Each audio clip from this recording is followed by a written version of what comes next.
think it was Yuki Tsunoda and Ben Pascal.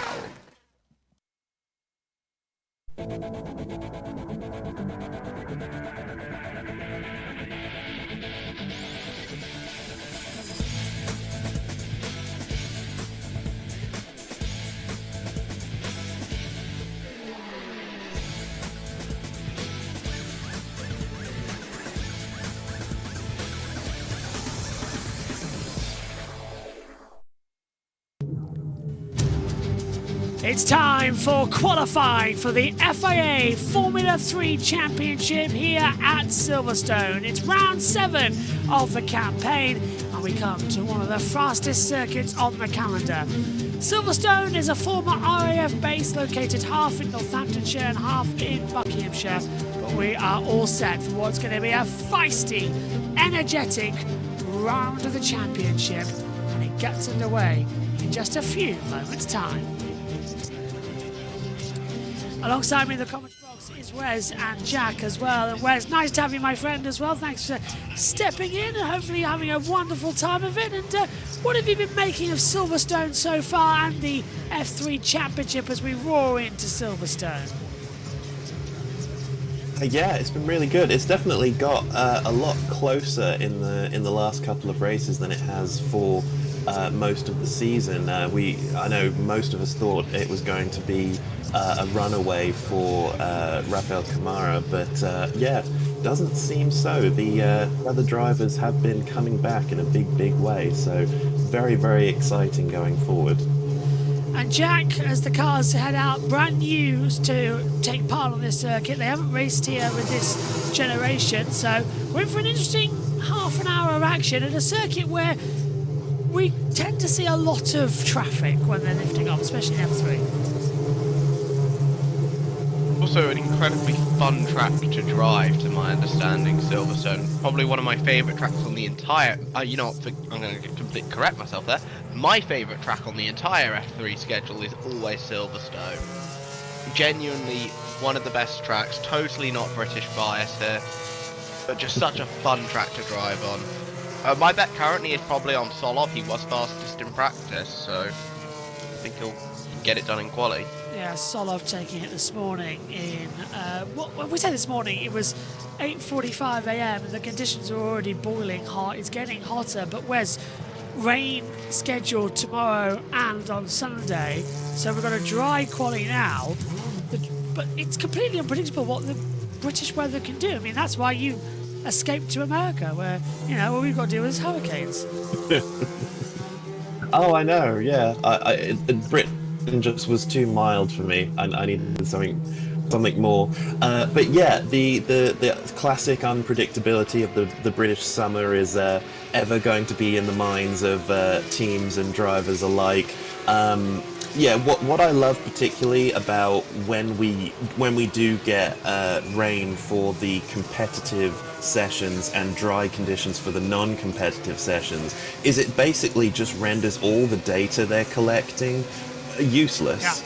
Yeah. And they just go into the whole thing blind, and that's not just true for F3, but also for the other categories we've got here, F1, F2, and British F4 later, which I'm very much looking forward to. Yeah, Formula 4 coming in and taking over as well for the first time, their quali session up later. Is that live on YouTube somewhere, or have I mistold of that? Because I've only found the races. It's... Yeah, no, the practice and qualifyings aren't being shown, so that's yeah, just annoying. The races. That's annoying, but Omi's problem to deal with, I'm sure, to come into it as well and find out all the information. Just a reminder that our coverage of Wimbledon is underway on JBSportsXtra, and we'll be keeping up with that all day as well on Centre Court. The current game between Fritz and Dravidor Schwanka at 3-2 for Fritz, and he's up 15-love on his serve as well on Centre Court. Meanwhile, in motorsport action, the first laps are underway, and I think Wes as well, like we see in other categories, they never go flat out straight away. No tyre warmer, so build up the temperature, and arguably Silverstone is the hardest track of the calendar to build temperature on, because it's a different type of heat that the UK gets to the rest of the world, and it's not track temperature is only at 29 degrees. That's quite cold to get in the Pirelli's tyre range. Yeah, it is quite unique to Silverstone, that aspect, isn't it? It's I mean, F3 cars need to do a lot more warm-up prep in any case, just due to the fact that the tyres are much harder than something you would get in Formula One. But yeah, they're really going to have to work it, and also due to the fact that there's a lot of long straights at this track as well. So yeah, a lot for the drivers to think about in preparation. And Jack, the good thing here actually as well, they get a half-an-hour session where they can do as many laps as they like, and it's not only a red flag really interrupts it. So, which would you prefer, Jack? Would you prefer a half hour or to go in and have the F1 style elimination quality? In F3, I think, would it make for good entertainment, the knockout qualifying? 100%. Do I think it's best? Because I view Formula 3 as more of a development series. I think the half-hour session is preferable because you get generally more you get more time to get more laps, more analysis. Generally, I think the half-hour session is better for F3 and F2. But I think for F1, I think the knockout style is fair because these are obviously in F1 meant to be like the best drivers in all of open wheel racing. That's where Jeremy comes All right, and the weather forecast as always makes a big difference. And you know, it's a new car, first time here at Silverstone, so we're a little bit, you know, trying to educationally put the car where we think it needs to be to go around here. Yeah, do carry on, Jack, unless you haven't finished your point. I don't want to interrupt you. No, I finished. So don't worry, I finished my point. I do think that something I've always thought is that as you get up the feeder series ladder, the things you have to do, not just in the races but across the whole weekend, should start to look more and more like Formula One. So I know F2 during their feature race, they obviously have a mandatory pit stop, but it's it's not very much like Formula One, is there? There's hardly any people doing it. So yeah, I think F2 and perhaps even F3 need to do more to prepare drivers for Formula One, in my opinion. Should we take a look at the MotoGP format, where they've now regimented it across the board, where it's now, you know, they've all got the same amount of practice time, they've all got the same qualifying format to go into as well. Is that something that we should look at for Formula 3? I mean, I'm not just having 3 sessions of practice, that's a bit ridiculous, but having, in terms of one practice session, then a qualifying format that's very similar, and then maybe in the race, just regiment it a bit so that it is more like Formula 1. Give them the DRS, but, you know, just help them out a bit more. Give them another set of tyres, give them some pit stops, and just treat them better. I know what you mean, because right now we've sort of been left in limbo by the fact that we've had a sprint and a feature race. You don't have that in Formula 1. It's very much a junior thing that you have the sprint and feature. Would you rather one long race on a Sunday or the 2 races we've got now? Yeah, I agree. I mean, they don't get an awful lot of track time anyway. I mean, if you combined practice and qualifying, that's what, an hour and a half? Yeah. Of prep before they go straight into the 2 races. So yeah, I know a time is very much a finite resource on an F1 schedule, but you'd think they'd be able to move around a few things here and there. Solov comes through then as we're getting to sessions. The first lap times are starting to come through. Kamara's on a 1:46.318. Lugachuru on a 1:46.314. So the gap there is 23 thousandths of a second. Vozin, Stromstead, Belinsky, Wirtz, Benediva, Stenshaw, Ramos, and TFL now was in the top 10, but moving up the order as well. Tuukka Tappinen going into 9th position. James Wharton now moving up the order as well. But Solov is looking absolutely on form here, and as Tim Chambliss goes top, Solov again, he's got a way around Silverstone where I don't think everything from anybody else. Fastest this morning in practice, but he's using his experience here from other years, and he's got to grips with this track incredibly quickly. Knows where all the issues are. Yeah, he has. He's a very, very inconsistent driver, is Soloff. He can be blindingly fast at times, and then other times he's nowhere. Momentum is definitely with him at the moment. I think we've already seen that so far this weekend, but whether he can sustain that into a championship charge, we'll have to wait and see. Stenshall getting on the grass, and Jack, we were mentioning about it, but a lot of traffic there. Yeah, that is just typical Formula 3 qualifying, pretty much. But goodness me! Save from Noel Leon there. Oh, yeah. What were your two takes? Noel Leon drifting that thing out of club and on the green. You know, Wes, I'll start with you. These sausage rumble strip curbs at the exit of the corners, it's Vale and Cops that are causing them. Are they going to be removed? Because lots of spins this morning in the practice sessions, and they're not needed, are they? They're creating more hazard than safety.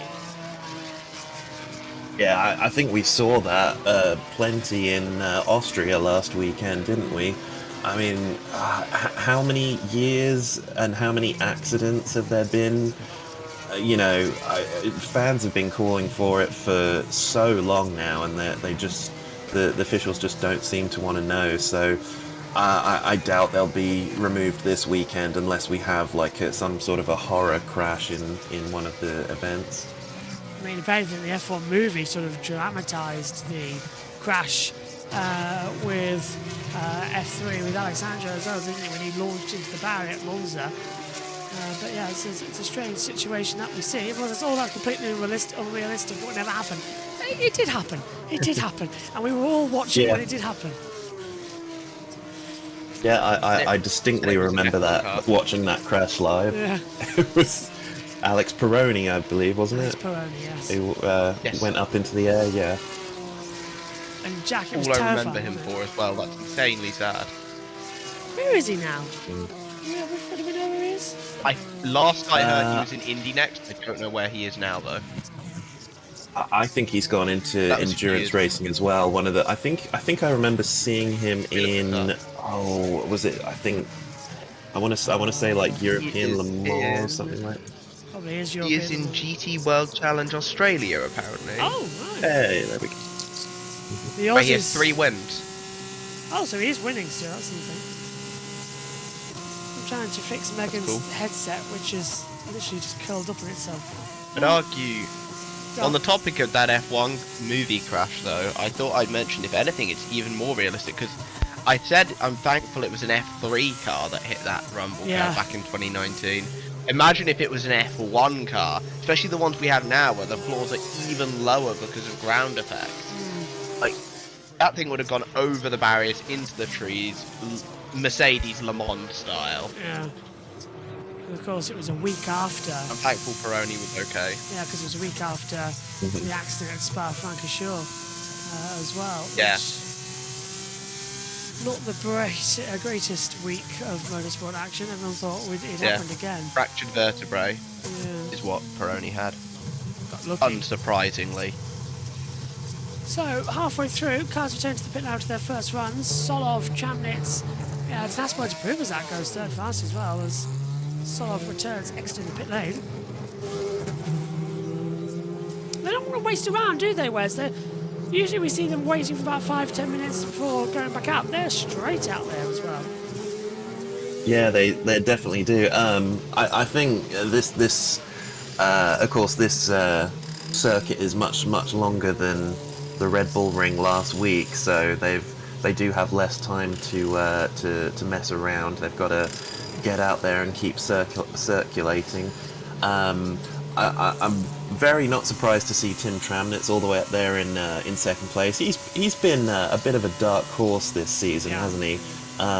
He's definitely been there or thereabouts, and the Red Bull Junior team, I think, are quite happy with him. So whether or not we get to see him move up to F2 next year, we'll have to wait.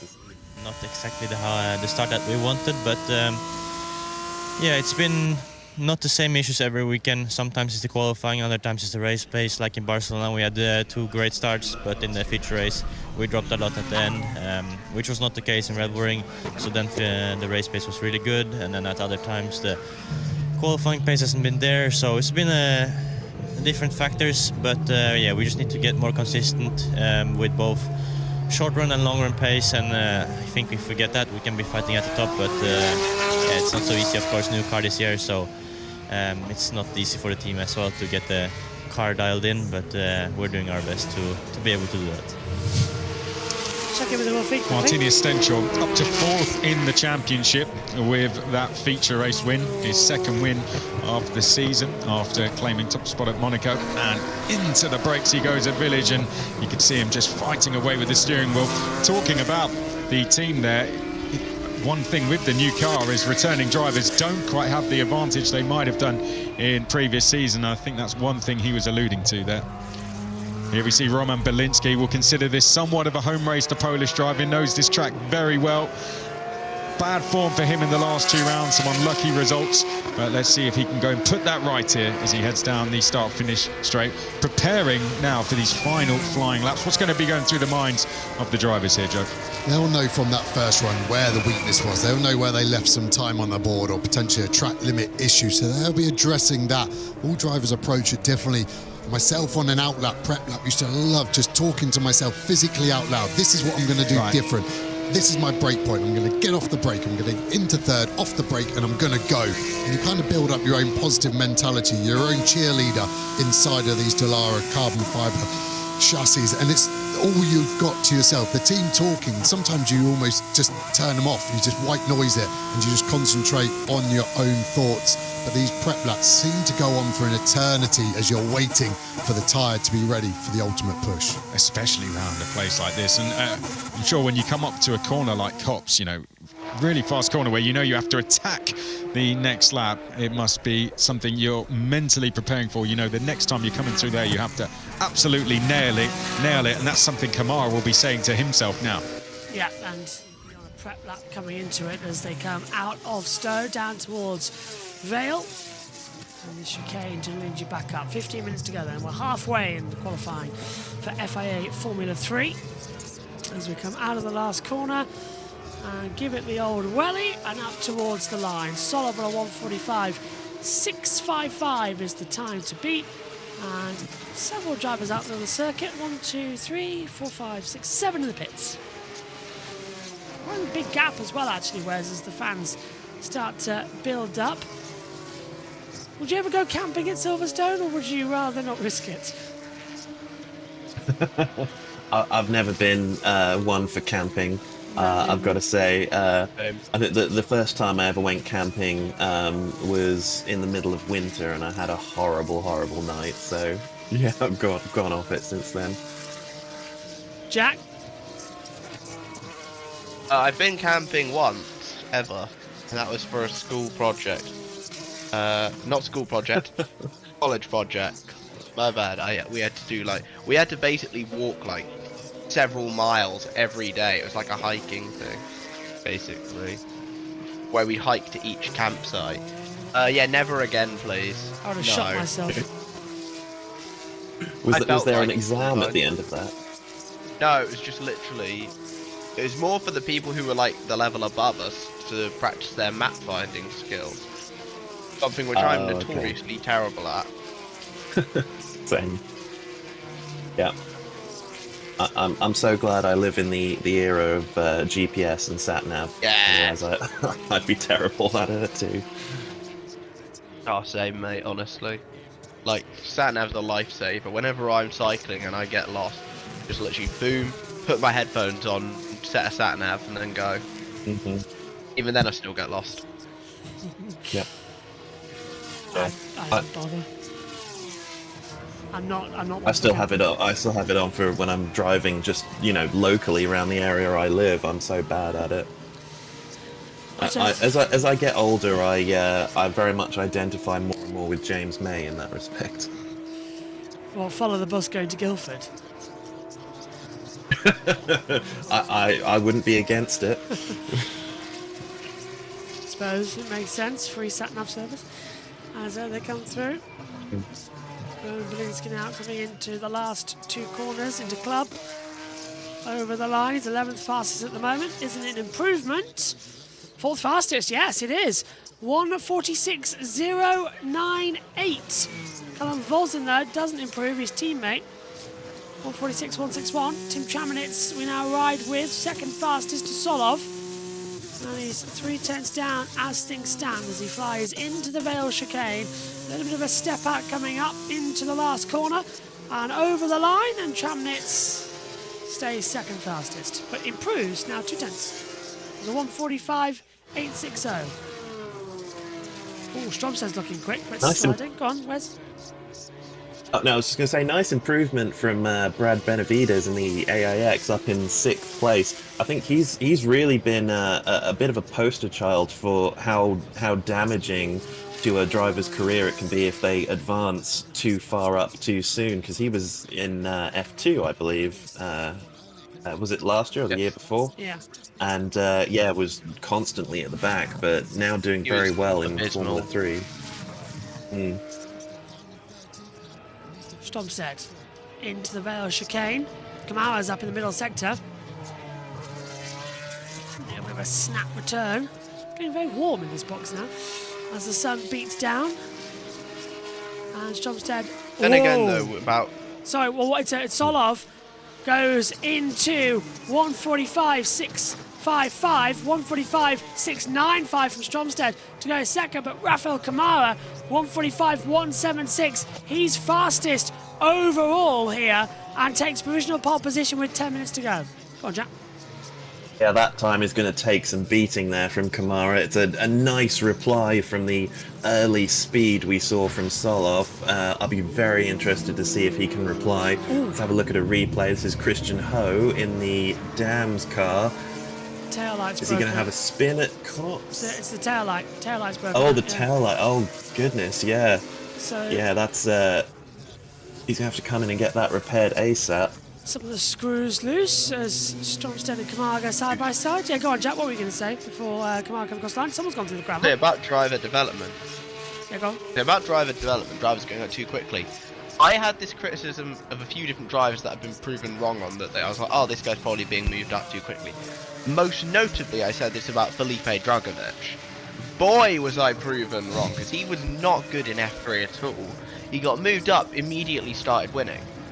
Sometimes I think the Formula 2 cars can actually suit someone better than the Formula 3 cars. And I think Felipe Dragovic, who by the way is racing in Formula E this week or something, I think.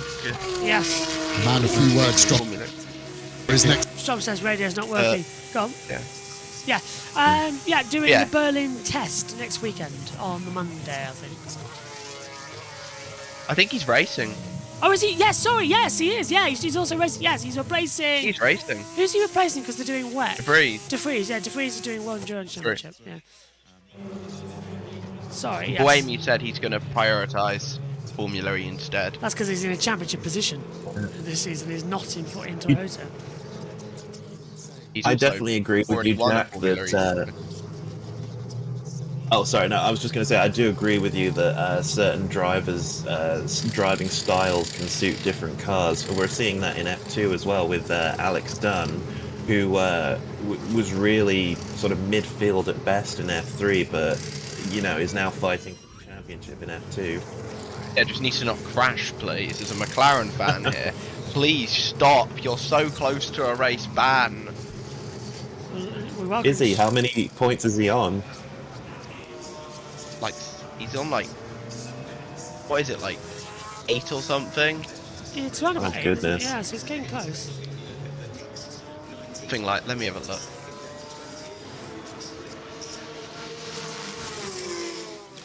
Replay for Solov down at Copse Corner. Second fast, I don't think it's just a fancy slow-mo. We love our fancy slow-mos. Still pushing in quite calm.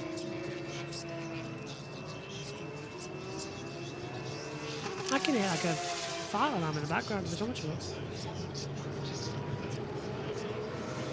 So, still everyone's slowing, so we able to put push laps.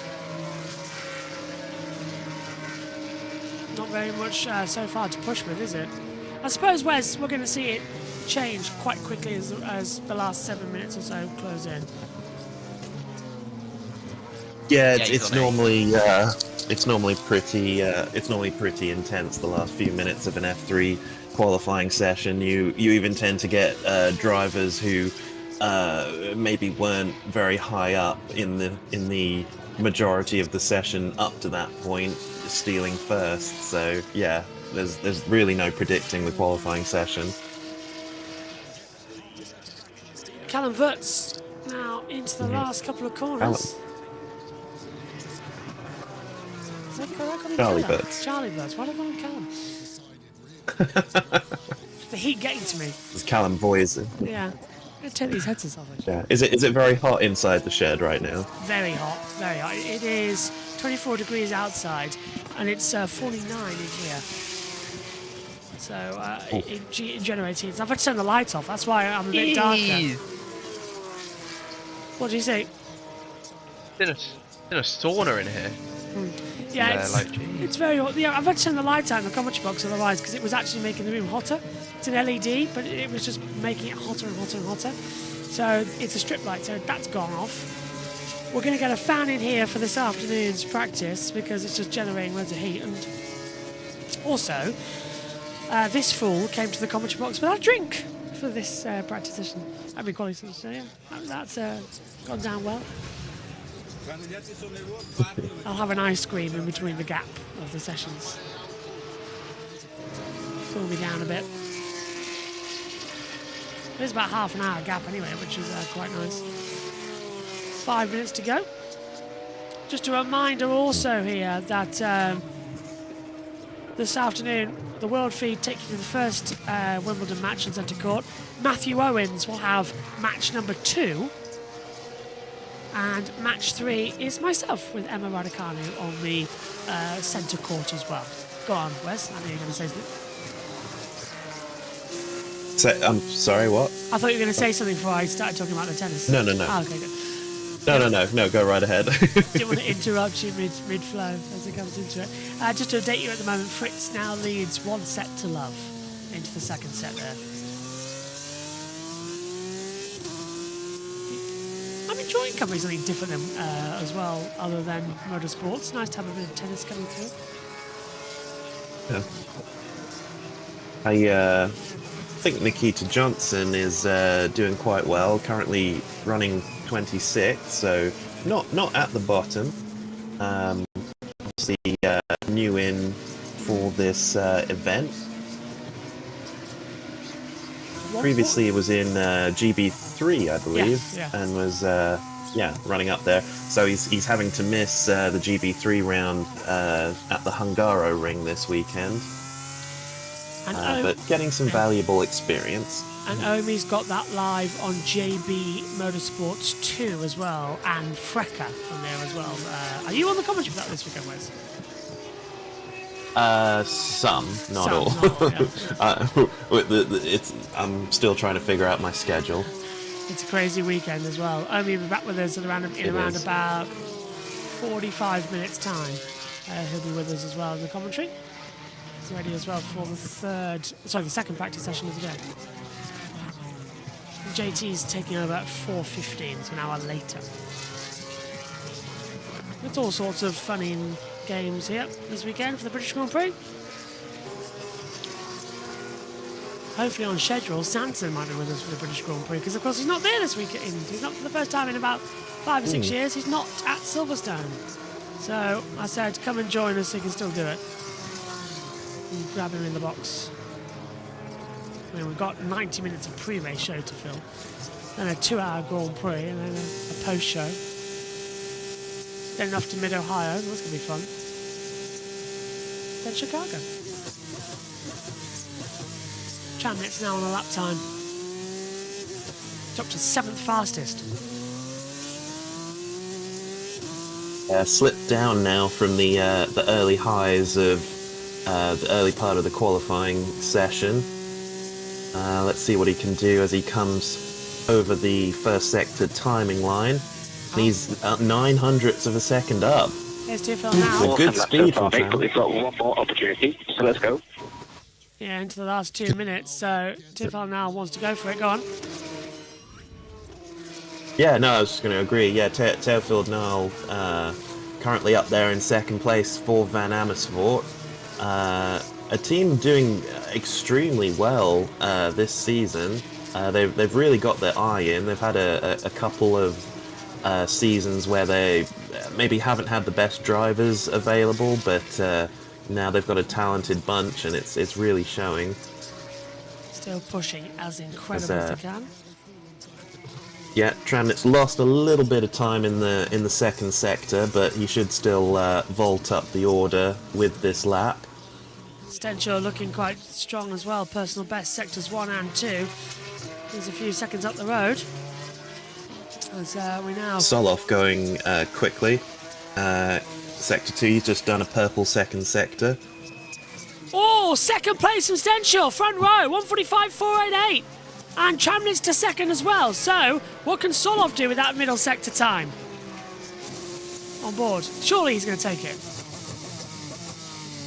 Yeah, good lap from Brando Badoa. Moves up into 8th position, half a second down on the lead. There's Solov over the line and moves up to provisional pole position. 1:45.043. Murray Boyer to third, 3/10 down. Ugachubi might still be on there as well, actually, as up into 7th position goes Christian Ho. Wasn't I saying this earlier? A dark horse that we have not seen for the whole qualifying session is coming out of nowhere. Where is this speed from Uga Chukwu as he comes through Vale now and through Club, the last corner?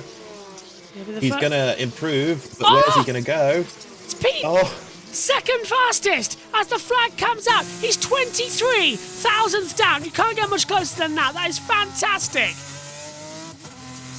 But that was epic.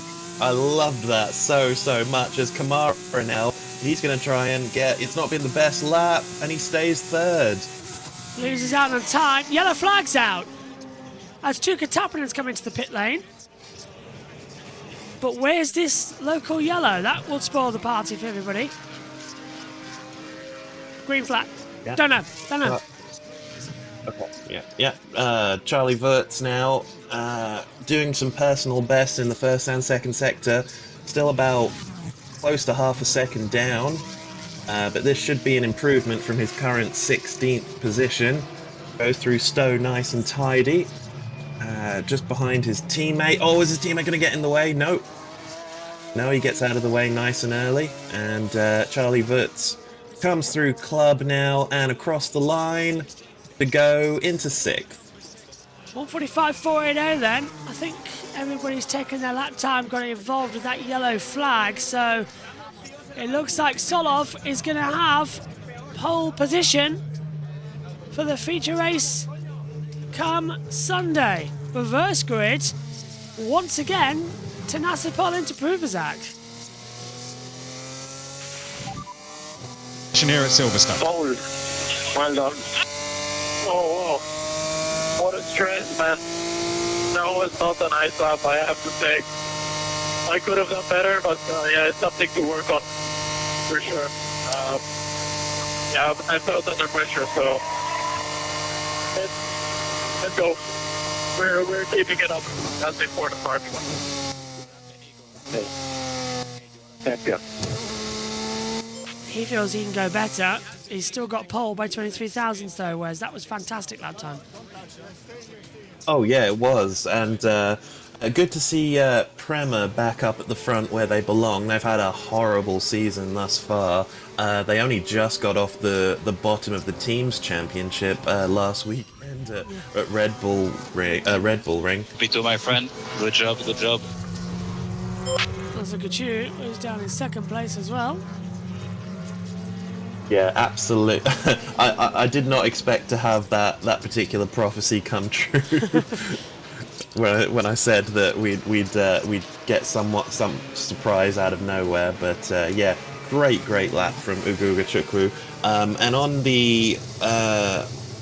the reverse grid as you said earlier, on pole to Sanapol into Ruvisak. And second place was Christian Ho.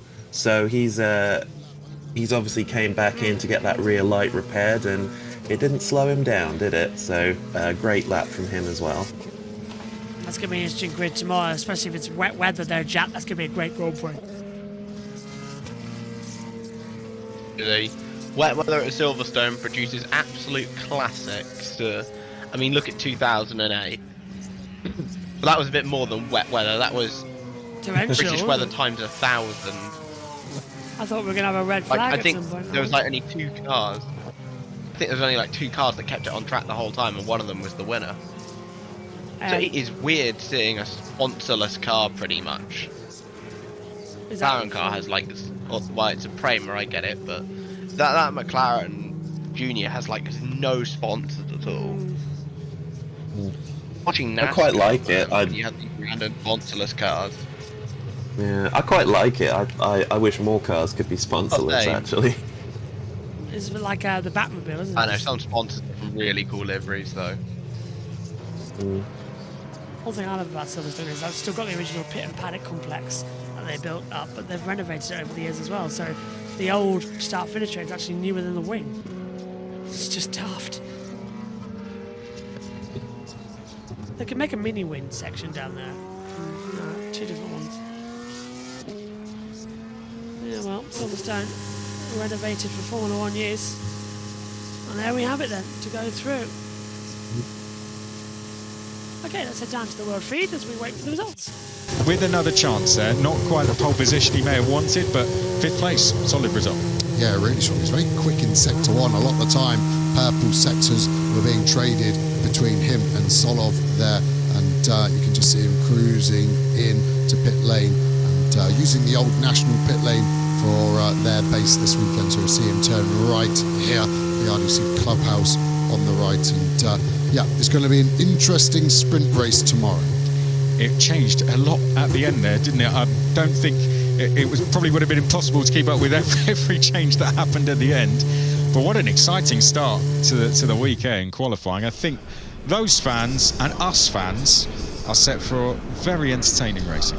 Yeah, and hard to call, and interestingly, only twice has the winner started from pole position in the last 6 seasons in that feature race on Sunday. So all the drivers always want pole, but then when you're not on pole, you'll find some statistic that makes you feel better. Exactly that. Yeah, well, 2 out of 6 is the conversion for the pole sitters in terms of winning a feature race, but Solov will say that's going to change in the right direction. Okay, Nicholas Solov takes a 3rd Aramco pole position.